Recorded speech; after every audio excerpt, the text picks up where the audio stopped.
nyo gusuza nkwifuriza ibihe byiza no siratandukanye wowe inshuti muvandimwe uteze amatwi ibiganiro byacu na kuri channel yitwa Imboni TV. Nge nitwa Jabu Marashimba, ikaze muri aya makuru agezweho. Tuye gusura muri Asazo bwagati akomeje kubira intambara ikomeje guhuza igihugu cya Irani, intambara yagabweho n'igihugu cya Amerika ndetse na Israeli. Intambara ikomeje kuba yavugisha abantu batari bakeya kandi ikomeje kugwamo abantu benshi batandukanye, ariko kandi hawe ibiganiro muri iyi minsi itambutse, ibiganiro byagamije kubungabunga amahoro ndetse ibiganiro bigamije kuba byazana agahenge. Ibiganiro byabereye muri Pakistani biwe n'abantu batandukanye ndetse byitawe n'abayobozi ba Iran ndetse n'aba leta z'umwe za Amerika, bagamije ko bagera ku masezerano y'agahenge ariko ntiyagezweho.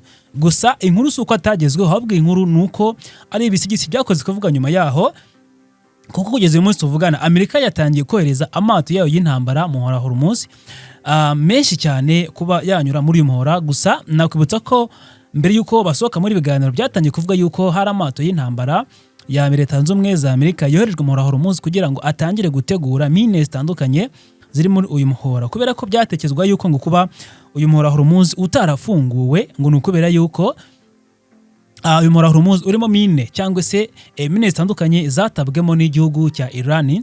Bityo rero ngo mu gihe hacamo amato atandukanye nk'aya Amerika cyangwa se y'abandi batandukanye hino ku isi, ngo byateza igitutu gitandukanye cyangwa se ikibazo ku isi, bikaba byatuma aya mato yanyuramo mine zikayashwanyukana. Izo ni mu mpamvu rero zigaragara zatumye bavuga yuko hari amato ya Amerika y'intambara atangiye kugenda gutegura izi mine. Gusa aho gatoya Iran hisi bihakana ivuga ko nta mato ya Amerika arimo gutegura izi mine, ahubwo yuko ngo Iran ngo nta muntu waje gutegura izi mine atarazitezemo, kuko byaravuga ngo Iran ngo ntagize aho ziteze, ngo niyo mpamvu bagiye mu amato ya Amerika kugira ngo azitegure bityo andi mato abashe gucamo. Gusa uyu munsi icyagarutsweho na benshi nuko Amerika yongeye gukoresha imbaraga z'umurengera, akoreza ingabo nyinshi muri Iran, akoreza andi mato mu muhora Hormuz. Trump agamije kuba yakwishoka byose kugira ngo umuhora Hormuz ufungurwe, ndetse aya mato y'intambara leta zunze ubumwe za Amerika yamaze kugera muri Hormuz ndetse yoherejwemo. Rero Amerika yatangaje yuko iri mu gushyira mu bikorwa ingufu ndetse n'ibyambu bya Iran, mu gihe Trump avuga yuko agomba gusenya amato ndetse n'ibintu byose bya Iran. Biri kuvuga cyane yuko rwose Iran igiye gufungwa mu gafungirwa mu kantu kameze nk'agafuka, nk'uko Trump yabigarutseho. Yavuze yuko rwose agomba gufunga byanze bikunze ndetse agasenya amato ya Iran, kuko Trump magambo yakoresheje bakiva muri biganiro by'amara yavuze ngo uyu muhora wa Hormuz wafungurwa utafungurwa, hayo ku masezerano y'amahoro atagerwaho, tugomba gukoresha byose tukabigeraho. Trump mu magambo yaravuze ngo byose ntacyo bitubwiye, icy'ingenzi nuko tuzatsinda. Ni amagambo ya Donald Trump avuga kuri iyi ntambara ndetse n'agahenge, avuga ko azakoresha byose. Rero Trump yatangiye gufunga ndetse no gota bya burundu Iran, avuga ko agomba kuyirwanya ikindi akayitsinda. Ikindi nkubwira muri aya makuru, navuga ko hari intwaro nyinshi cyane za igihugu cy'Ubushinwa iziri kugenda zohereza mu buryo bwa rwisha mu gihugu cy'Ubushinwa, mu gihugu cya Iran, kugira ngo Iran ibashe guhangana byimazeyo n'igihugu cya Leta Zunze Ubumwe za Amerika. Hari misile zitandukanye zirimo n'ubwirinzi bw'ikirere, harimo indege z'intambara, harimo imodoka z'intambara, ibifaru n'ibindi byinshi bitandukanye biri guturuka mu Bushinwa kwa Xi Jinping bikajya muri Iran kugira ngo bifashe guhangana na Perezida Donald Trump ukomeje kubarasaho intambara mu buryo bwa rwihishwa, n'ibintu byakomeje kugarukaho hirya no hino. Ariko kandi umushumba wa Kiliziya ku isi Papa Leo wa 14 nawe yavuze amagambo menshi cyane kuri iyi ntambara ya Iran, by'umwihariko akomeza gushinja Trump igitutu, ko ari umuntu ukize igitutu gikomeye cyane ku bajya Iran, amushinja kuba ari umunyagitugu, akomeza kandi kumushinja kuba ari umuntu w'umugizi wa nabi, ko akomeje kumena amaraso y'abaturage mu gihugu cya Iran, kuko ntago ari ubwa mbere Papa Leo akomeje kuvuga aya magambo yuko Trump nta kintu na kimwe kimwibereyemo. Ni umunyamerika w'umupapa wa mbere ubayeho, ariko nubwo ari umunyamerika ntabwo yigeze n'umunsi umwe ashimangira cyangwa se akunda politike ya Perezida Donald Trump, ahubwo akomeza gushimangira ko ari perezida wica abantu, kuko ngo yamwise inkoramaraso, ngo ari perezida w'inkoramaraso, kubera yuko muri misa zitandukanye asoma hirya no hino ku isi yumvikanye avuga ko nta kintu n'iki na kimwe Perezida Trump azaniye isi cyangwa se azageza ku bantu batuye isi. Ikindi rakubwira nuko amato atandukanye ari ibyemezo bicanye yuko Umura wa Hormuz uzafatwa cyangwa se ahandi akaba yafatwa. Rero amato aca Umura wa Hormuz ashobora kuba yafatwa n'umwanzi cyangwa se Amerika mu gihe cyose ngo ari Amerika itayahaye uburenganzira akaba yafatirwa. Gusa nishimangira ko izakomeza kuyobora akagera ku ntego zayo zo kuba yagera ku cyo ageraho. Hanyuma reka tubirambure byose tuvuze muri buryo buvunaguye uko byagiye bigenda bikomeje ko nyuma ya kano gahenge ndetse intambara zikomeye ko bazarasa kubera ko mu by'ukuri nubwo bakomeje ko bino bintu byose muri Liban bakomeje ko raswa n'atandukanye muri Emirates z'Ubumwe z'Abarabu muri Qatar henshi cyane hakomeje kuraswa humvikanye ibiturika byo hino ku isi ntabwo byahagaze kuko na Liban yavuze ko yakomeje kuraswaho Israel nayo yakomeje kurasa muri Liban ndatandukanye hari byinshi byavuzwe reka tubinyuremo twihuse cyane nkuko byose byagiye bigenda. Dore kuri nkwenetswe na BBC yahaye umutwe ugira uti ni hehe amato ya Amerika arimo gushinga cyangwa se arimo gushyira mu ngingo ndetse mu gufungura ikigobe cy'Abarabu. Ni title ya kinyamakuru BBC cyanditse ahangaha. Yanditse ngo icyemezo cy'ubutegetsi bwa Washington cyo gufungura ikigobe cy'Abarabu ndetse no ku ngendo zose z'amato n'indege ndetse no haba ingendo z'amato no ku ngendo z'indege zikaba zakomeza ngo zikomeze kuba zafata umwanya munini cyane ndetse ngo gitangiye gushyirwa mu bikorwa kuba hafungurwa ingendo z'indege ndetse n'iz'amato hirya no hino. Kino cyemezo cyo gufungura Umura wa Hormuz cyatangijwe mu bikorwa nka Perezida wa Amerika Donald Trump nk'uko byatangajwe. Bumwe mu bwato rutura bw'intambara bwa Amerika buri guca Umura wa Hormuz bwifashishijwe uburyo bw'imbaraga kubera ko ntago Iran iri kubishaka. Ni amato y'intambara yari koherezwa muri Umura wa Hormuz mu buryo bw'agahato kugira ngo peteroli yafunzwe cyangwa se isasi nyinshi itambuke igihe hirya no hino hatandukanye. Abategetsi batandukanye ku isi rero bamaze kwamagana iki cyemezo cy'uko Trump arimo akoresha imbaraga z'umurengera yohereza amato y'intambara ndetse ku ngufu n'indege zitandukanye akagota igihugu cya Iran ko yavuze ko agiye kukigota akaba yanakirimbura akakigotesha abasirikare be n'ibindi bitandukanye akaba yakirimbura nk'uko Trump yabigarutseho. Benshi banenze kino cyemezo rero cy'imbaraga arimo akoresha z'umurengera. Umuryango w'Abibumbye nawo umaze gutangaza yuko nta gihugu cyemerewe gufunga inzira mpuzamahanga y'amazi nk'uko ishami rya ONU ryitwa International International Organization rimaze kubitangaza. Nta muntu n'umwe wemerewe kuba yabongamira cyangwa se yavogera ubusugire bw'ikindi gihugu uko yiboneye kose nk'uko imiryango yakomeje kuba yabitangaza. Amato yose abujijwe guca mu kigobe cy'Abarabu nk'uko byatangajwe. Ikindi kandi ku byambu bya Iran ndetse no mu nyanja ya Oman akarere kanini cyane karimwo ndetse n'Umura wa Hormuz nta byemerewe gucamo ariko Amerika yakomeje koherezayo amato yayo y'intambara n'abasirikare kugira ngo babe bakomeza kubigenzura byanze bikunze.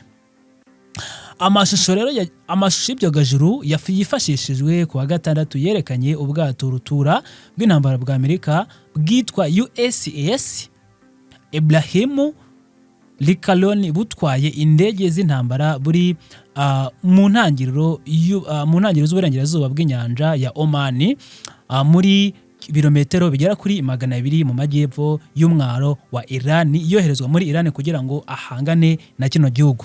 Ni ibintu byakomeje kuba impaka cyane rwose ariko kandi kandi ni hafi cyane ubu bwato rutura n'ingufu za nucleaire bugenzura ndetse bwegera ikigobe cy'Abarabu ndetse kandi buri hafi ya Persi cyangwa se ikigobe cya Persi nk'uko byagaragaye mu mashusho yagiye hanze. Andi mato kandi abiri yabonetse mu mashusho angana n'ubunini cyane n'ubu bwato bwa USS Abraham Lincoln bufite ndetse n'ubushobozi bwo kurasa ndetse no gushwanyaguza imisiri zitandukanye nk'uko bigaragara. Aya mato ndetse yagiye muri Iran afite ubushobozi bwo gushwanyaguza misiri zitandukanye zaba zagabweho na Iran mu gihe cyose Iran yaba yabarashe. Amerwe menshi rero nuko aya mato azagera ku ntego zazo akaba yabasha kuba yagera ku bishoboka byose akaba nta kibazo na kimwe yahura nacyo bikaba byagenda neza bikagera ku ntego zabyo ndetse ibintu bikagenda neza nk'uko byari byitezwe n'abantu batandukanye bikaba nta kibazo na kimwe bishobora kuba byateza akaba yagera ku ntego zayo. Ayo mato kandi kugeza ubu ntibirashoboka cyese ntiboneka kumenya neza ayo ariyo ndetse n'ubwoko bwayo gusa bikekwa yuko ayo mato ari mu gushyira mu bikorwa ifungwa ndetse n'ifungurwa ry'ikirere ndetse no gufungura iyi nyanja ndetse n'uburyo bwa Hormuz bukaba bwafungurwa cyane cyane muri Amerika kugira ngo bigende neza nk'uko byagaragaye. Trump yaburiye amato yose yerekeza ndetse harimo no guca muri inyanja yo muri kano karere yuko azafatwa agafungwa, kandi yuko amato y'intambara ari amaburengerazuba ndetse no mu kurwanya iki cyemezo cya Amerika yuko agomba kuzashwanyaguza yose. Trump yavuze ko nta muntu umwe uzamwitambika, yuko uzamwitambika wese agomba kuba yazashwanyaguzwa ndetse ubushwambure ndetse n'ubwambure bwe ngo bukajya hanze. Papa Leo wa 14 nawe yavuze ko ibingi gusa reka mbaze nkubwire yuko hari ingufu nyinshi zo muri Ubushinwa intambara ziri kuba zahuza ngaha, kuko hari ibintu byagaragaye bitandukanye, cyane cyane hagaragaye misile zitandukanye, imbunda kirimbuzi, intwaro zitandukanye zo mu Bushinwa zikajya muri Iran kurwana kuri Iran, kuko ni ibintu byatangaje abantu batandukanye kubera ko hagaragaye ubwirinzi bw'ikirere, imbunda zitandukanye n'ibindi byinshi bitandukanye na mu buryo bwa rwishe bikajya gufasha Iran, kuko Iran asanzwe ari inshuti y'akadasohoka y'igihugu cya leta cya Iran, leta yitwa iy'aba Islamu nkuko ikunda kwiyita, yagaragaye iri muri kino gikorwa. Trump rero bivuga yuko byaba ari icyemezo gikomeye cyane. Ikindi nuko Ubushinwa bukura amafaranga akomeye cyane muri uyu muhora Hormuz, kubera ko bugura esase nyinshi cyane ingana 90% yose ica muri umuyohora ni Ubushinwa bugura, kandi ku giciro gitoya. Bityo rero mu gihe cyose Ubushinwa bwoherejeyo ibikoresho by'intwaro, ubwirinzi, ibisasu n'ibindi, bari gufasha Iran gukomeza kubungabunga esase igurisha muri kino gihugu cy'Ubushinwa. Ikindi bigafasha Iran kuba yabona amafaranga yo guhemba abasirikare n'ibindi bitandukanye bitandukanye. Gusa ni buryo bwa bwihishwa, ntago Trump aramenya neza uko bihagaze nkuko bigaragara. Ikindi kandi nakubwira nuko Papa Leo wa 14 mushumbakiza ku isi yanenze Trump cyane kuri intambara Iran, kuko akunda kumwita inkora amaraso ndetse no mwicanyi ikomeye cyane, ko ngo yashoye intambara ntagatifu cyangwa se intambara idafite icyo igamije ku bantu baba nya Iran. Papa wa mbere w'umunyamerika ndetse na perezida wa Amerika Donald Trump bagaragaje ibitekerezo bitandukanye cyane ku ntambara mu burasirazuba bwo hagati ikomeje kubera muri kino gihugu cya Iran. Ikintu cya mbere bagaragaje kwa tariki 5 Mata mu gitambo cya misa cya mbere, Papa Leo wa 14 kuri Pasika, Papa Leo yasabye abafite ububasha bose bwo gutangiza intambara guhitamo amahoro bakabagarika intambara by'ako kanya. Kwa tariki 7 Mata kandi Trump yaneze ku rubuga rwe nkoranyambaga akoresha cyane kwa Truth Social yuko civilianisme cyangwa se yuko yose muri iri joro igomba kuba byashyirwa mu bikorwa niba Iran idafunze cyangwa se ingifungura umuhora Hormuz.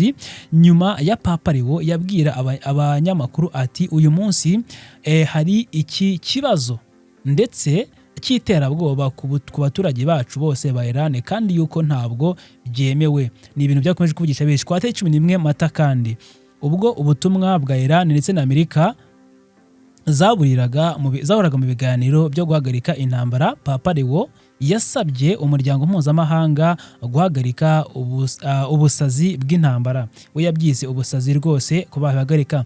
Ikindi Papa yavuze kwa tariki 12 Mata Trump anenga Papa Leo, ntago avuga rumwe. Trump avuga yuko akwiye kwibanda ku kuba Papa atari umunyapolitiki.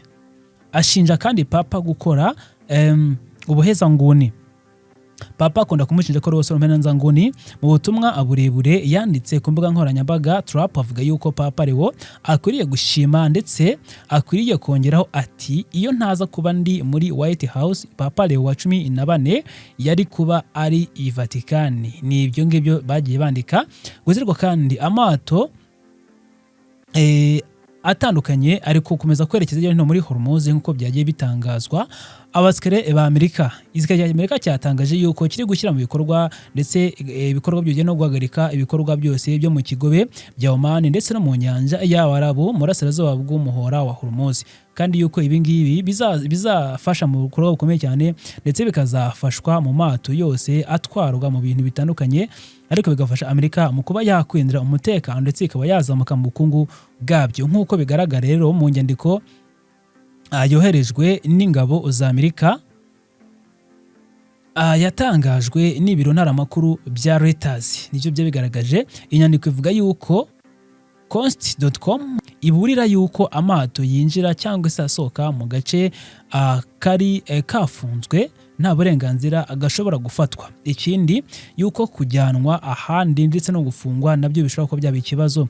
Inyandiko kandi iragira iti iri gufungwa, ikindi iri fungwa ry'inzira yo mu mazi ntabwo bizahagarika amato ava mu bihugu bitandukanye aho bigabanyije nyuma y'umuhora Hormuz. Ati ajya cyangwa se ava muri Iran agomba gufatwa uko byagenda kose. Mu gihe Netanyahu avuga yuko Israel ishyigikiye Amerika ndetse n'ifungurwa ry'umuhora wa Hormuz ndetse n'ifungwa ryayo byanze bikunze. Minisitiri w'intebe wa Iran Benjamin Netanyahu avuga yuko Israel ishyigikiye yuko Amerika ihagarika ibyambu bya Irani ibiri muhora wa Hormuz byose uko byakabaye. Mu ijambo rye yagejeje ku nama y'abaminisitiri yagize ati mu buryo bw'amajwi Netanyahu yagize ati Perezida Trump yafashe icyemezo cyo kubashyira mu kato k'intambara. Ati birumvikana yuko dushyigikiye iki cyemezo gihamye. Avuga yuko yashyigikiye Donald Trump. Yavuze yuko kandi yuko yavuganye na Vice Perezida wa Amerika J.D. Vance ku cyumweru yuko baganira ibiganiro byiza cyane rwose nk'uko yabitangaje. Avuga yuko rero ngo nyuma y'ibiganiro bya Iran ngo byagenze neza cyane ndetse ngo byaramunyuze ngo nta kibazo na kimwe byagize. J.D. Vance yabwiye Netanyahu ati ikibazo cy'ingenzi ni ugukuraho ibikoresho byose bifatanye cyangwa se bikungahaye ku nganda za nucleaire ndetse no kwemera yuko nta bindi bikoresho bitandukanye byakomeza kwinjira muri iyi intambara nk'uko bigaragara hirya no hino mu buryo bwagiye bujya hanze n'abantu benshi bashimangira.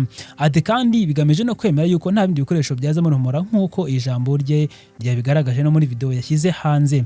Netanyahu kandi avuga yuko Vice Perezida wa Amerika J.D. Vance yamuhamagaye ari mu ndege ye avuye muri Pakistan ibiganiro by'amahoro ndetse maze Vice Perezida atanga amakuru arambuye ku migendekere ndetse n'ibiganiro bya Iran nuko bagomba gukomeza intambara mu buryo budahagarara. Minisitiri w'intebe wa Israel kandi Benjamin Netanyahu yongeraho yuko igitekerezo icyo ari cyo cyose cy'uko Amerika ndetse na Iran batavuga rumwe ari ikinyuranyo cyuzuye ngo nta kibazo na kimwe kirimo ko batavuga rumwe nk'uko yabishimangiye mu magambo akomeje ko bashimangira ari benshi batandukanye. Gusa ariko kandi ibindi byavuzwe kuri uyu munsi byo ni byinshi cyane rwose.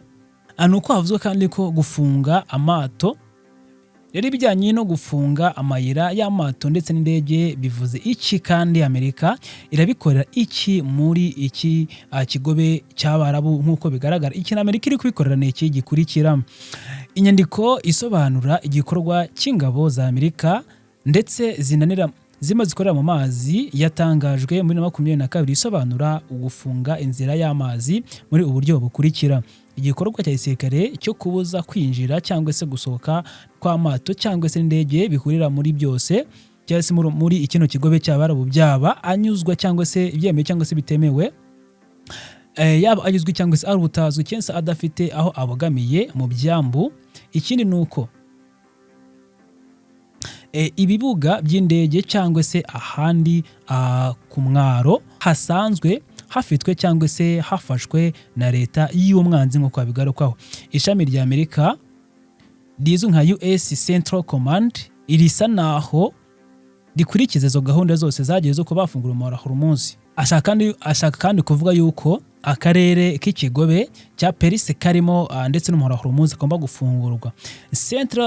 Centracom kandi yongeraho yuko ingabo za Amerika zitazabangamira ingendo z'amato ava cyangwa se atekereza kuba yanyura mu byambu bya Iran kandi yuko amato y'ubucuruzi aza guhabwa amakuru ndetse no kubukura cyangwa se mbere yuko afungwa mu buryo bwari bwo bwose. Icyo kandi ni igikorwa cy'uko cyakoreshwa ingufu za kirimbuzi neza gisirikare ku kuba amato n'indege agomba kugera mu gace akariko kose. Perezida Trump avuga yuko nta kindi gihugu kizafasha mu gufungura umaromozi cyangwa se uzagifasha ko azifasha mu gihe cyose byakunda. No gushimira cyane abanyatwe mu makuru agezweho, mwakoze kurwana natwe. Nitwa Jabo Marashi, Imana ibarinde bwa n'icyo birakomeza. God bless.